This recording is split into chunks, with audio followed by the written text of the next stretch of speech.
Dukung podcast saya dengan cara apa, Ma? Like, comment, dan subscribe. Jangan lupa klik tombol loncengnya.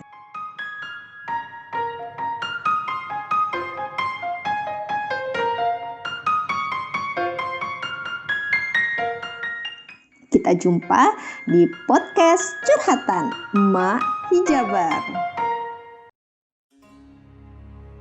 Abu Dzar Al-Ghifari bagian pertama, berjiwa radikal dan revolusioner. Inilah kisah hidup Abu Dzar Al-Ghifari. Ia datang ke Mekah terhuyung-huyung letih, tetapi matanya bersinar bahagia. Panasnya udara padang pasir telah menyengat badannya. Lelah dan letih yang dirasakan terasa ringan karena ada tujuan yang ingin dicapainya.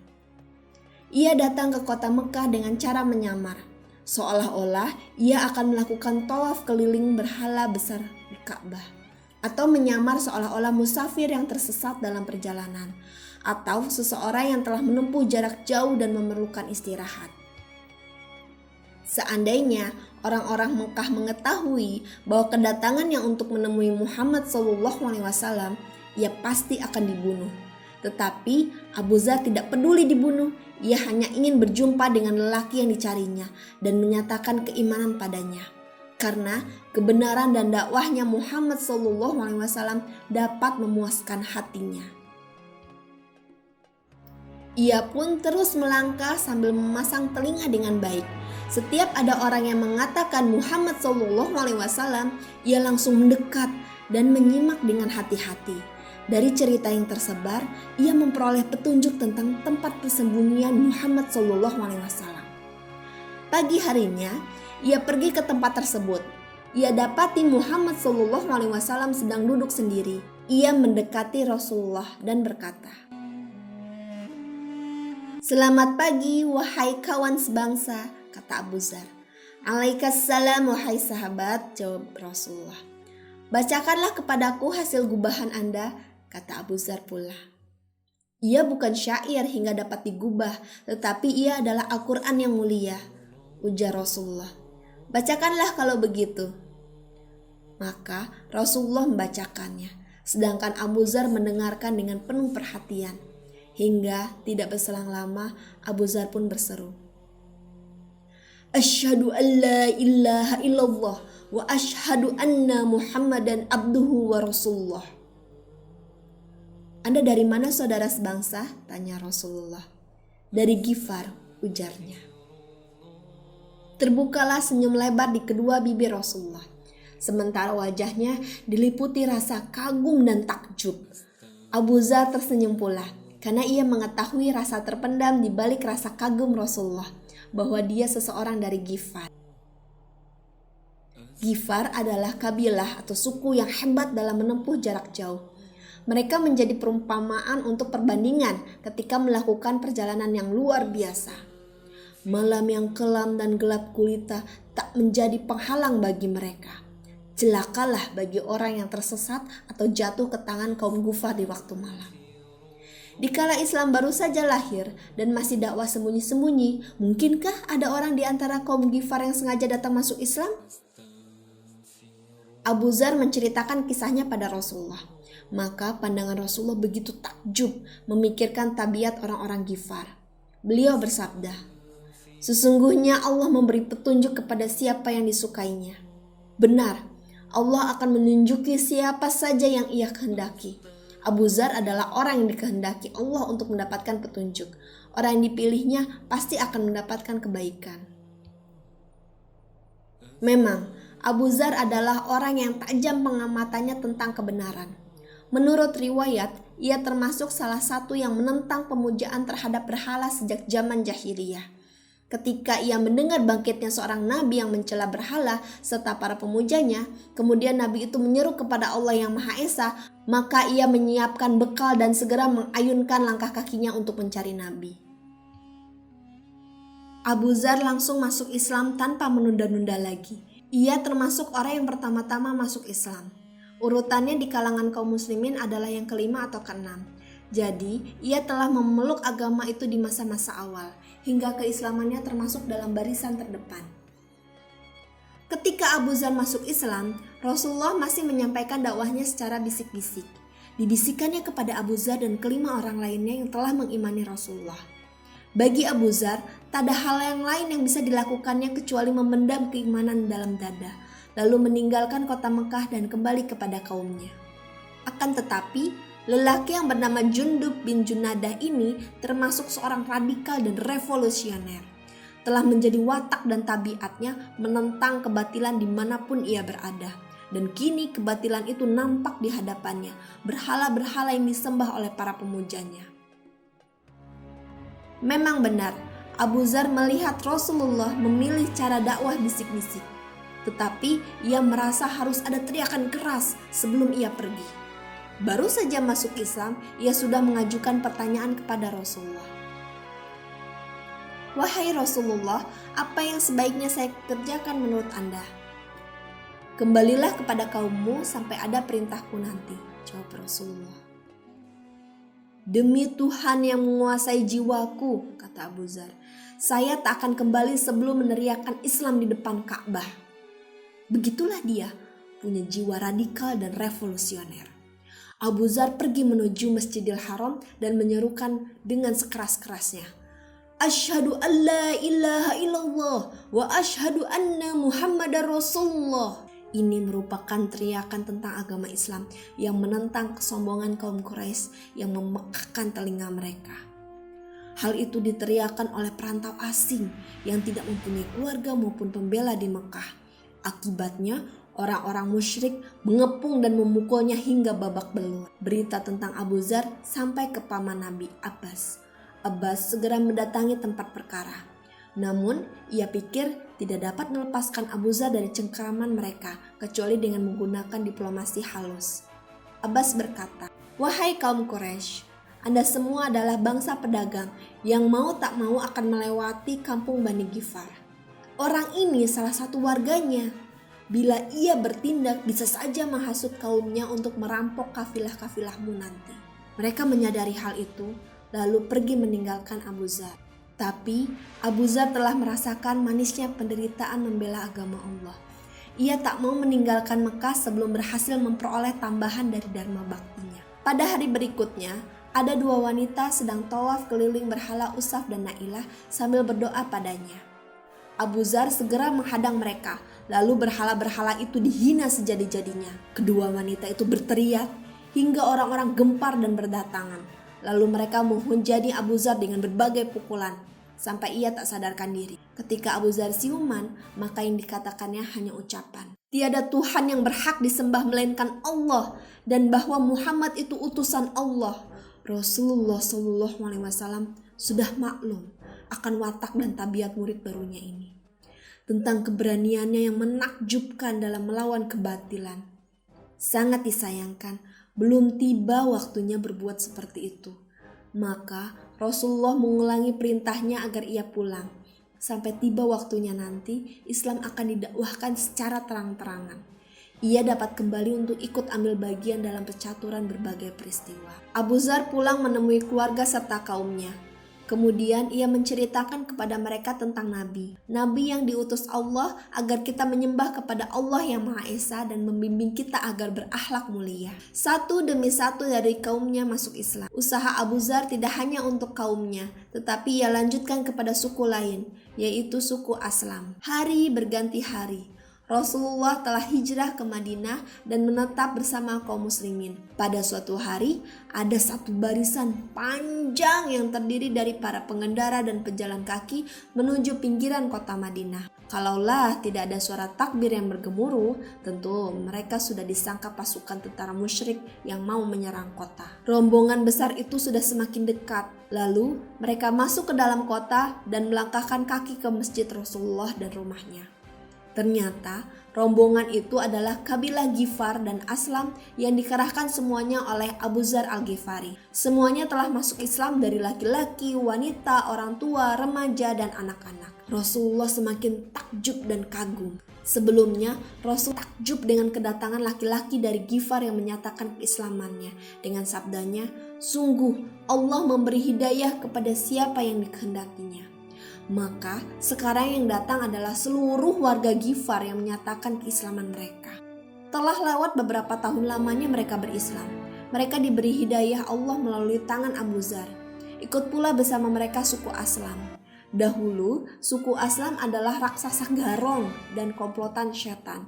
Kini mereka beralih rupa menjadi raksasa kebajikan dan pendukung kebenaran. Nah, bukankah sesungguhnya Allah memberi petunjuk kepada siapa saja yang dikehendakinya? Rasulullah memandang mereka dengan wajah berseri-seri, diliputi haru dan cinta kasih. Beliau menoleh ke suku Ghifar dan bersabda, "Suku Ghifar telah dighafar, diampuni oleh Allah." Lalu beliau menghadap ke suku Aslam dan bersabda, "Suku Aslam telah disalam, diterima dengan damai oleh Allah. Abu Dzar, dialah mubalik ulung yang berjiwa bebas dan bercita-cita mulia." Rasulullah menyampaikan ucapan istimewa kepada Abu Dzar dengan sabdanya, "Takkan pernah lagi dijumpai di bawah langit ini orang yang lebih benar ucapannya dari Abu Dzar." Kebenaran yang disertai dengan keberanian, itulah prinsip hidupnya Abu Dzar. Benar batinnya, benar pula lahirnya. Benar akidahnya, benar pula ucapannya. Ia menjalani hidup secara benar, tidak akan melakukan kekeliruan. Kebenarannya Abu Dzar bukanlah dengan cara bisu, karena bagi Abu Dzar, kebenaran yang bisu bukanlah kebenaran. Menurut Abu Dzar, yang dikatakan benar ialah menyatakan yang hak dan menentang yang batil. Kecintaan pada yang hak dengan mengemukakan secara berani dan melaksanakan secara terpuji.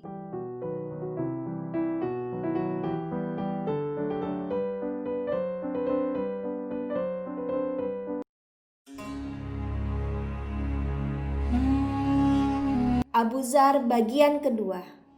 Pemimpin gerakan hidup sederhana. Pada suatu hari, Rasulullah mengemukakan kepada Abu Dzar pertanyaan berikut. "Wahai Abu Dzar, bagaimana pendapatmu bila menjumpai para pembesar yang mengambil barang upeti untuk diri mereka pribadi?"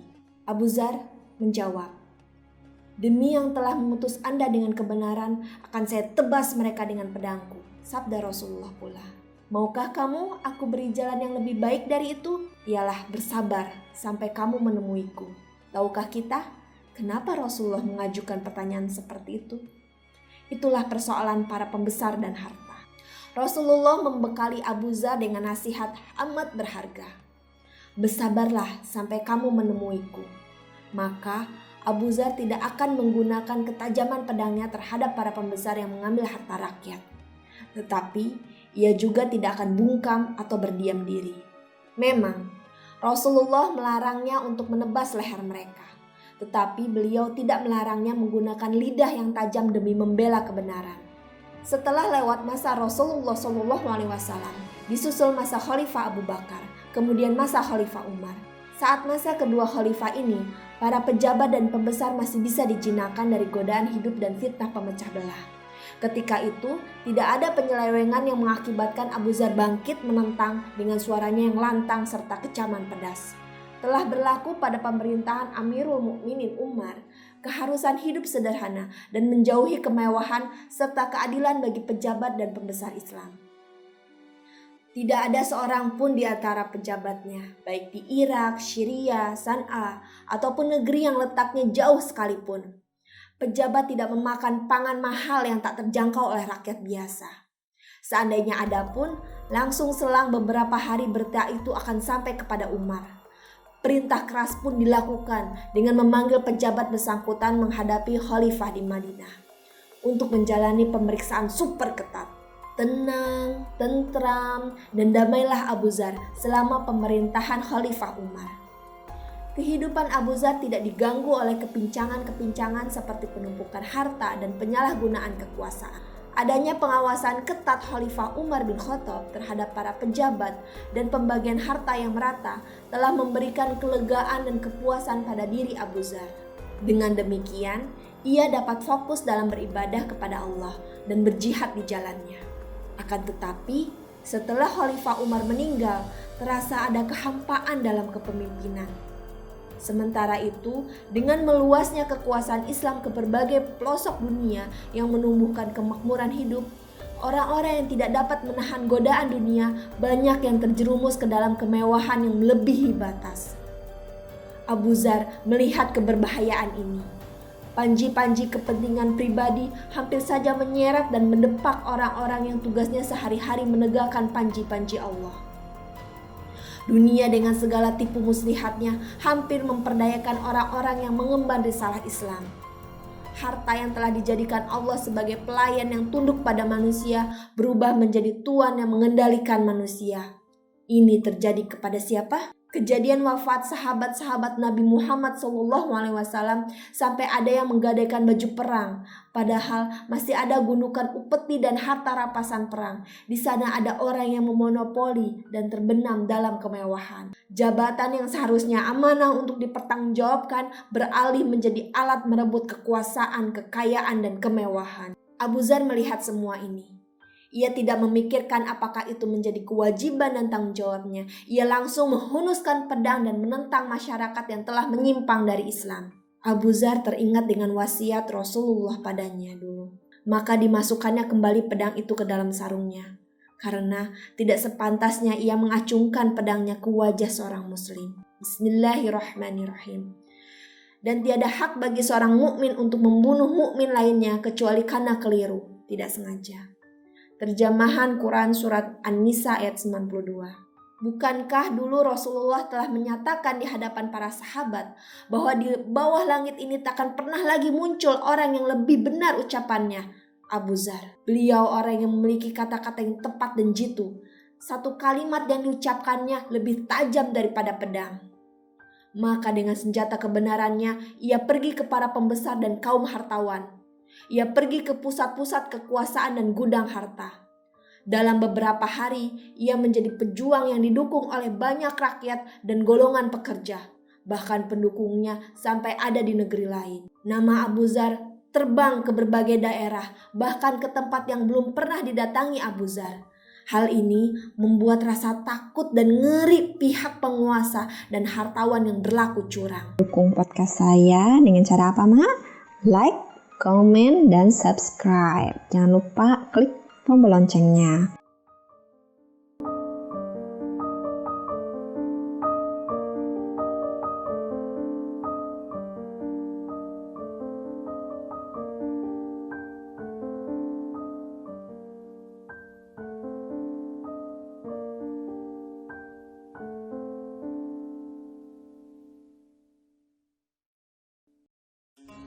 Abu Dzar Al-Ghifari bagian ketiga, semboyan orang disetrika api neraka. Setiap ia mendaki bukit, menuruni lembah, dan memasuki kota, ia berhadapan dengan para pembesar dengan kalimat, "Beritakanlah kepada mereka para penumpuk harta, yang menumpuk harta emas dan perak. Mereka akan disetrika dengan setrika api neraka, menyetrika kening dan pinggang mereka di hari kiamat." Begitupun setiap orang-orang melihat Abu Dzar, mereka menyambutnya dengan ucapan, "Beritakanlah kepada para penumpuk harta yang menumpuk harta emas dan perak, mereka akan disetrika dengan setrika api neraka, menyetrika kening dan pinggang mereka di hari kiamat." Kalimat semboyan yang selalu diulang-ulangnya setiap waktu ini telah menjadi panji-panji suatu misi yang menjadi tekad dalam hidupnya, karena ia telah melihat harta yang ditumpuk dan dimonopoli, jabatan yang disalahgunakan untuk memupuk kekuatan dan meraup keuntungan. Ia menyaksikan bahwa cinta dunia telah merajalela. Abu Dzar menunjuk sasaran yang pertama terhadap poros utama kekuasaan dan gudang raksasa kekayaan, yaitu Syria. Di sana tempat bercokolnya Muawiyah bin Abi Sufyan yang memerintah wilayah yang paling subur, paling banyak hasil bumi, dan paling kaya barang upetinya. Muawiyah telah memberikan dan membagi-bagikan harta tanpa perhitungan. Tujuannya untuk mengambil hati orang-orang terpandang dan berpengaruh.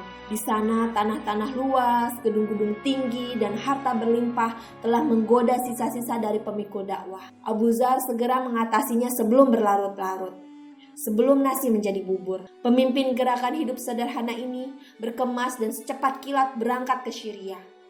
Berita itu didengar oleh rakyat jelata. Mereka menyambut kedatangan Abu Dzar dengan semangat kerinduan dan mengikuti kemana perginya. "Bicaralah wahai Abu Dzar," kata mereka. "Bicaralah wahai sahabat Rasulullah."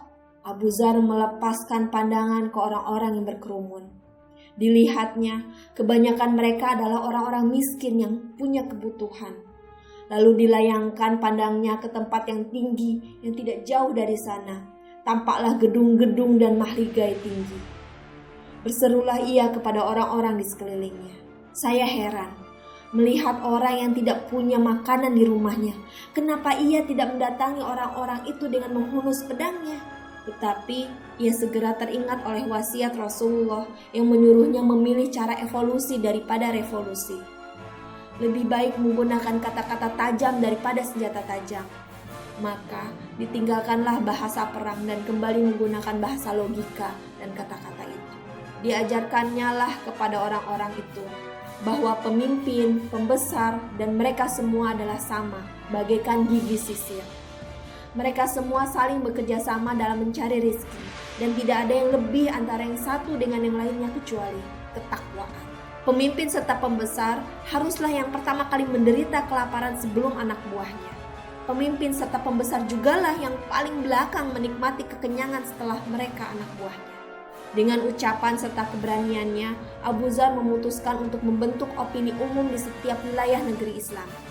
Kebenaran, kekuatan, dan ketangguhannya Abu Zar telah menjadi kekangan bagi para pembesar dan kaum hartawan, sehingga ia dapat mencegah munculnya golongan yang menyalahgunakan kekuasaan atau menumpuk harta kekayaan.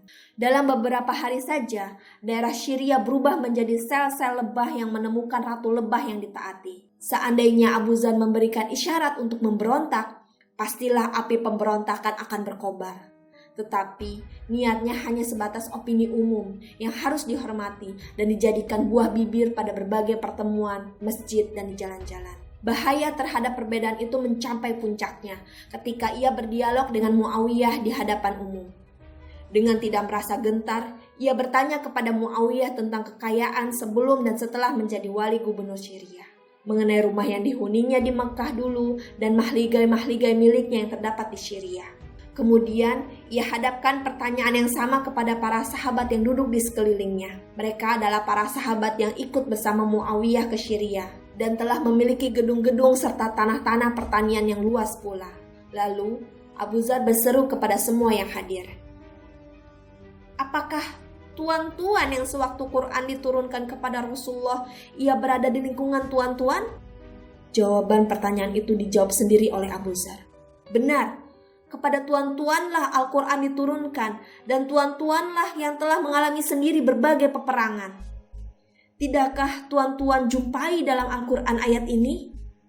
Bismillahirrahmanirrahim.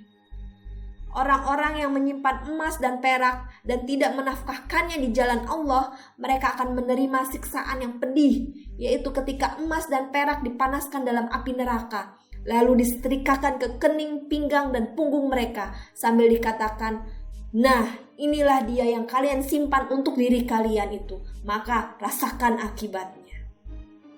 Terjemahan Quran Surat At-Taubah ayat 34-35. Muawiyah memotong pembicaraan. Ia berkata, "Ayat ini diturunkan kepada ahlul kitab." "Tidak," seru Abu Zar. "Bahkan, ayat diturunkan kepada kita dan kepada mereka." Abu Zar melanjutkan ucapannya dengan menasehati Muawiyah dan para bawahannya agar melepaskan gedung, tanah, serta harta kekayaan itu dan tidak menyimpannya untuk diri masing-masing kecuali sekedar keperluan sehari-hari. Berita tentang Abu Zar dan tanya jawab ini tersebar dari mulut ke mulut, dari orang ke orang yang banyak. Semboyannya semakin nyaring terdengar di rumah-rumah dan di jalan-jalan. Semboyan yang terkenal, "Sampaikan kepada para penumpuk harta akan setrika-setrika api neraka." Muawiyah sadar akan bahaya dan cemas akibat ucapan tokoh ulung ini. Tetapi ia pun paham akan pengaruh dan kedudukannya, sehingga tidak akan melakukan hal yang menyakitkannya. Segera dituliskannya surat kepada Khalifah Utsman. Ia mengatakan, "Abu Zar telah merusak orang-orang Syria." Sebagai jawabannya, dukung podcast saya dengan cara apa, Ma? Like, komen, dan subscribe. Jangan lupa klik tombol loncengnya.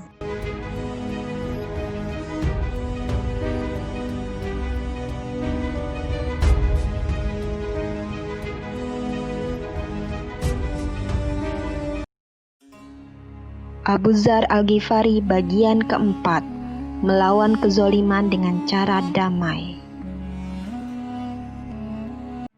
Semboyan yang terkenal.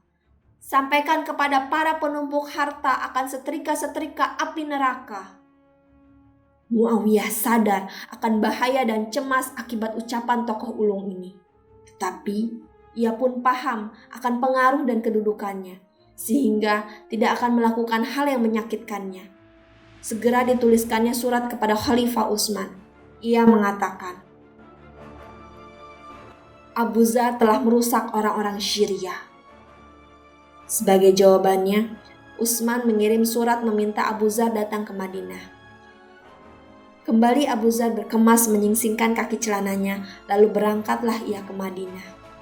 Pada hari keberangkatannya, ucapan selamat jalan dari khalayak ramai yang belum pernah disaksikannya selama ini. Aku tidak memerlukan dunia tuan-tuan. Demikianlah jawaban Abu Dzar kepada Utsman setibanya di Madinah. Setelah berlangsung diskusi yang cukup lama di antara mereka. Dari cerita sahabatnya Utsman, berita-berita berdatangan kepadanya dari seluruh pelosok yang menyatakan dukungan sebagian besar rakyat terhadap pendapat Abu Dzar.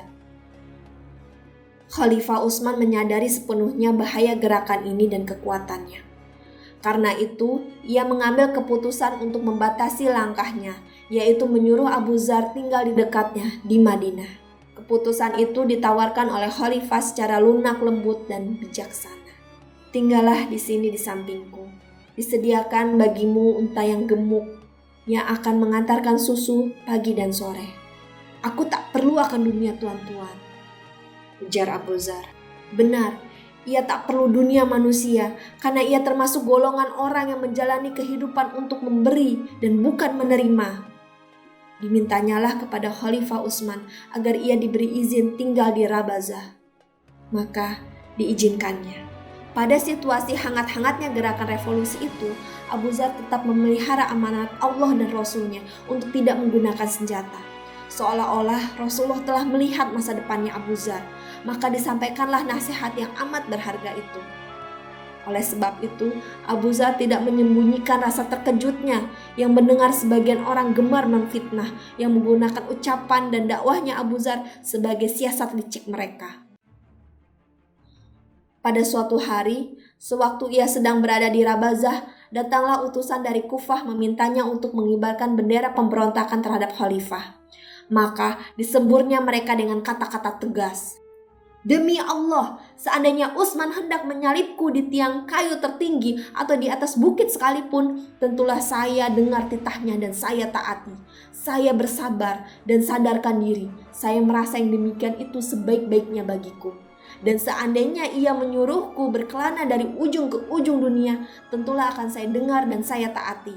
Saya bersabar dan sadarkan diri itu. Saya merasa yang demikian itu sebaik-baiknya bagiku. Itulah seorang pahlawan yang tidak menginginkan sesuatu dari duniawi. Ia melihat adanya bahaya dan bencana tersembunyi di balik pemberontakan bersenjata, maka ia menjauhi hal itu. Lalu ditariklah suaranya, bukan pedangnya, dengan menyerukan ucapan yang benar dan kata-kata tegas, tanpa suatu keinginan pun yang mendorong atau akibat yang akan menghalanginya. Abu Dzar telah mencurahkan segala tenaganya untuk melakukan perlawanan cara damai dan menjauhkan diri dari segala godaan kehidupan dunia. Ia menghabiskan sisa umurnya untuk melakukan penyelidikan tentang harta dan kekuasaan, karena keduanya punya daya tarik dan pangkal fitnah yang dikhawatirkan oleh Abu Dzar terhadap kawan-kawan yang telah memikul panji-panji Islam bersama Rasulullah SAW. Abu Dzar berkeinginan bahwa mereka harus tetap memikul panji Islam sampai seterusnya. Abu Dzar tak ingin seorang pun di antara sahabat Rasul menjadi pejabat dan pengumpul harta. Tetapi ia berharap mereka tetap menjadi pelopor pada hidayah Allah. Ia telah mengenali tipu daya dunia dan harta ini. Ia menyadari bahwa Abu Bakar dan Umar tidak mungkin hidup kembali. Ia pun telah mendengar Nabi SAW memperingatkan sahabat-sahabatnya akan daya tarik dari jabatan dan dinasihatkannya. Ia merupakan amanah dan di hari kiamat menyebabkan kehinaan dan penyesalan, kecuali orang yang mengambilnya secara benar dan menunaikan kewajiban yang dipikulkan kepadanya. Ketatnya Abu Dzar mengenai hal ini sampai-sampai ia menjauhi mereka yang telah menjadi pejabat yang dengan sendirinya memiliki harta dan berkecukupan. Pada suatu hari, Abu Dzar ditemui oleh Abu Musa al-Asy'ari. Abu Musa al-Asy'ari membentangkan kedua tangannya sambil berseru kegirangan dengan pertemuan itu. "Selamat wahai Abu Dzar, selamat wahai saudaraku." Tetapi Abu Dzar menolak. Katanya, "Aku bukan saudaramu lagi. Kita bersaudara dulu sebelum kamu menjadi pejabat dan gubernur." Sama halnya ketika ia ditemui oleh Abu Hurairah yang memeluknya sambil mengucapkan selamat. Abu Dzar menolak dengan tangan dan berkata, "Menyingkirlah dariku. Bukankah kamu telah menjadi seorang pejabat hingga terus-menerus mendirikan gedung, memelihara ternak, dan mengusahakan pertanian?" Abu Hurairah menyanggah dengan gigih dan menolak semua desas-desus itu. Ya, mungkin Abu Dzar bersikap keterlaluan dalam pandangan terhadap harta dan kekuasaan. Tetapi ia mempunyai logika yang harus dikokohkan dengan kebenaran dan keimanannya. Seandainya sebagian orang melihat bahwa ukuran itu terlalu ideal yang tak mungkin dicapai, tapi kita saksikan Abu Dzar sebagai contoh nyata.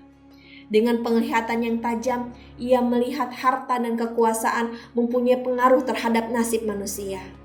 Oleh sebab itu, setiap kebobrokan yang menimpa amanat keadilan dan kekuasaan dalam soal harta akan menimbulkan bahaya hebat yang harus segera disingkirkan.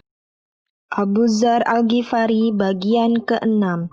Kematian pahlawan sebatang kara. Sekarang Abu Dzar sedang menghadapi sakaratul maut di Rabazah. Marilah kita saksikan lepasnya kepergian orang besar ini dan akhir dari kehidupan yang luar biasa. Seorang perempuan kurus yang berkulit kemerah-merahan duduk dekatnya sambil menangis. Perempuan itu adalah istrinya. Abu Dzar bertanya kepadanya, "Apa yang kamu tangiskan? Padahal maut itu pasti datang." Jawabnya, "Karena kau akan meninggal, padahal kita tak ada kain untuk kafanmu." Abu Dzar tersenyum dengan amat ramah, seperti orang yang hendak merantau jauh. Ia berkata pada istrinya, "Jangan menangis. Dulu, ketika saya berada di sisi Rasulullah bersama beberapa orang sahabatnya, saya dengar beliau bersabda, 'Pastilah ada salah seorang di antara kalian yang akan meninggal di padang pasir liar, yang akan disaksikan nanti oleh serombongan orang-orang beriman.' Semua yang ada di majelis Rasulullah saat itu telah meninggal di kampung dan di hadapan jamaah kaum muslimin. Tak ada lagi yang masih hidup di antara mereka, kecuali aku. Nah, inilah aku sekarang menghadapi maut di padang pasir. Maka perhatikanlah olehmu jalanan. Siapa tahu kalau rombongan orang-orang beriman itu sudah datang. Demi Allah, saya tidak bohong dan tidak pula dibohongi. Dan ruhnya pun kembali ke hadirat Allah. Dan benarlah, ia tidak salah." Kafilah atau pedagang yang sedang berjalan cepat di padang Sahara itu terdiri atas rombongan kaum mukminin yang dipimpin oleh Abdullah bin Mas'ud, sahabat Rasulullah SAW. Sebelum sampai ke tujuan, Ibnu Mas'ud melihat sesosok tubuh yang terpujur seperti tubuh mayat. Sedang di sisinya ada seorang wanita tua dengan seorang anak. Kedua-duanya menangis. Dibelokkannya kekang kendaraan ke tempat itu, diikuti dari belakang oleh anggota rombongan. Pandangannya jatuh ke tubuh mayat, tampak olehnya wajah sahabatnya, saudara seagama dan saudara pembela agama Allah, yakni Abu Dzar. Air matanya mengucur lebat dan di hadapan tubuh mayat suci itu ia berkata, "Benarlah ucapan Rasulullah, Anda berjalan sebatang kara, mati sebatang kara, dan dibangkitkan nanti sebatang kara." Ibnu Mas'ud pun duduk dan menceritakan kepada para sahabatnya apa maksud dari ucapan pujian tadi. Anda berjalan seorang diri, mati seorang diri, dan dibangkitkan nanti seorang diri. Ucapan itu terjadi sewaktu perang Tabuk tahun ke-9 Hijriah. Rasulullah SAW telah menitahkan untuk maju dan menghadang pasukan Romawi yang telah berkumpul di suatu tempat. Mereka telah siap perang untuk menggempur umat Islam.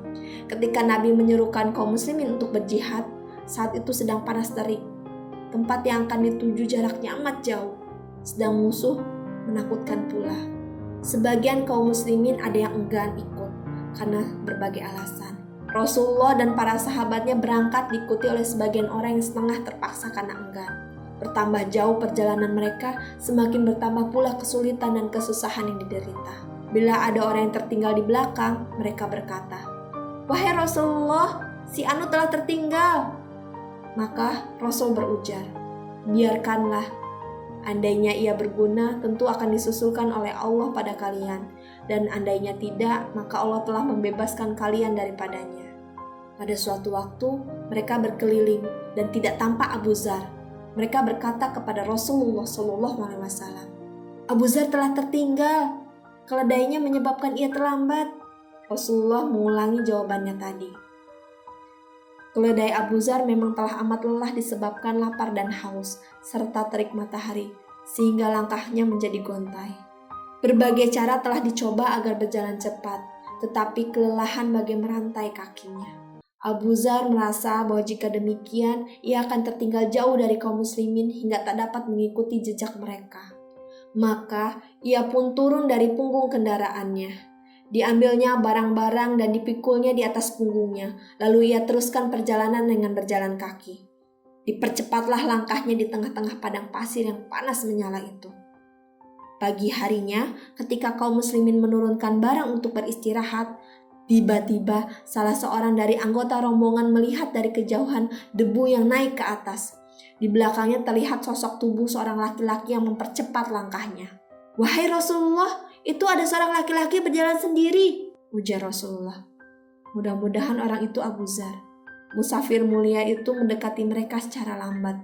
Langkahnya bagi disentakan dari pasir lembut yang membara. Namun, ia tetap gembira penuh harapan karena berhasil menyusul kafilah yang dilingkungi berkah dan tidak ketinggalan dari Rasulullah SAW dan saudara-saudara seperjuangannya. Setelah ia sampai di dekat rombongan, seseorang berseru, "Wahai Rasulullah, demi Allah, dia adalah Abu Dzar." Sementara itu, Abu Dzar menunjukkan langkahnya ke arah Rasulullah. Rasulullah melihatnya. Tersenyumlah beliau dengan penuh santun dan belas kasihan. Sabdanya, "Semoga Allah melimpahkan rahmatnya kepadamu Abu Dzar." Ia berjalan sebatang kara, meninggal sebatang kara, dan dibangkitkannya nanti sebatang kara. Setelah berlalu masa 20 tahun atau lebih dari hari yang disebutkan tadi, Abu Dzar wafat di padang pasir Rabazah sebatang kara. Setelah sebatang kara pula, ia telah menempuh hidup yang luar biasa yang tak seorang pun dapat menyamainya. Abu Dzar Al-Ghifari bagian kelima, 7 wasiat Rasulullah.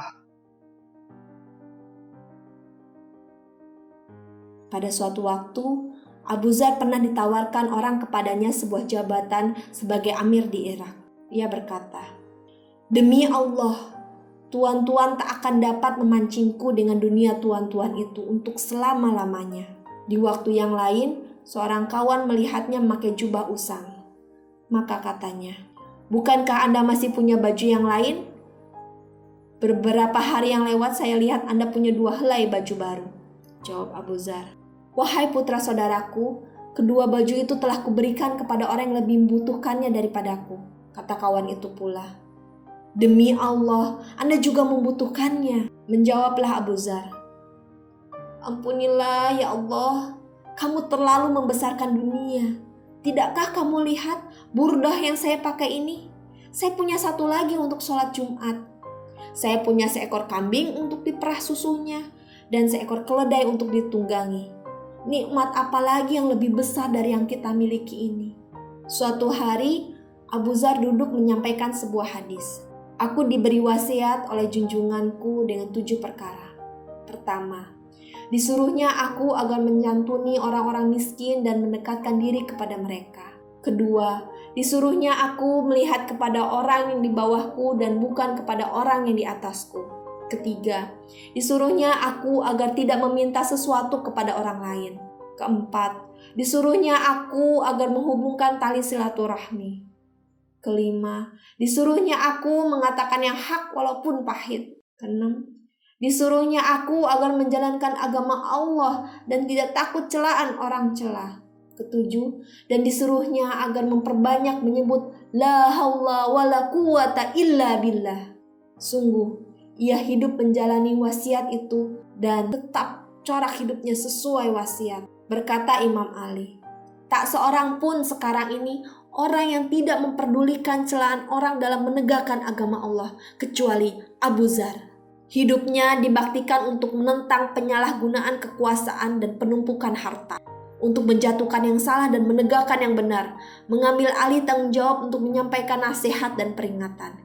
Mereka melarangnya dalam memberikan fatwa, tapi suaranya bertambah lantang. Ia berkata kepada yang melarang itu, "Demi Tuhanku yang nyawaku berada di tangannya, seandainya tuan-tuan menaruh pedang di atas pundakku, sedangkan menurut hatiku masih ada kesempatan untuk menyampaikan ucapan Rasulullah yang kudengar daripadanya, pastilah akan kusampaikan juga sebelum tuan-tuan menebas batang leherku."